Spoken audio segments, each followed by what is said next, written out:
Hi guys! For today's video, papakita po natin si Bibi kung paano siya magising. Paano siya magising? Ayan. So, nagising nga po si Bibi Tasha. Ayan, patingin-tingin sa paligid. Nag-iisip.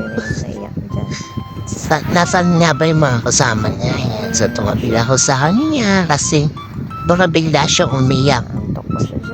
Sabi niyan po siya magising. Yan. Antok niyan, pero Ano, pa-sweet lang. hindi siya umiiyak. Ganyan lang siya mga moms. Nag-aantay Hindi niyo siya maririnig na umiiyak. Pero pag gutom yan, nag-iinarte yan. Tutulog. Pag Yung gusto lang niya may katabi. ganyan lang gusto. Sasandalan. So, makulit na nga po siya. Paikot-ikot siya. Kaya kailangan meron siyang unan sa paligid. Kaya niya mababa po yung kama namin para hindi po siya mahulog. Dahil yan, ikot siya na ikot. Kama. Kaya kailangan niya may mga unas. Naantok pa siya dyan. Gusto pa niyang matulog. Kaya naiinis na siya dyan. Minsan sa plada, Pray nyo. antok ba antok siya mga mami.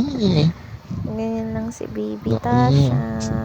So, ngayon, mag-practice po muna kami na gumawa ng video.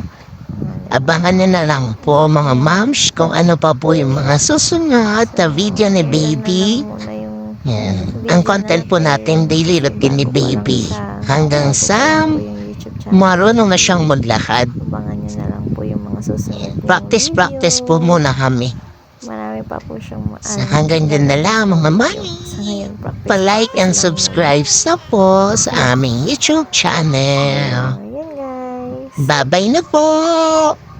Ayaw niyong magbabay.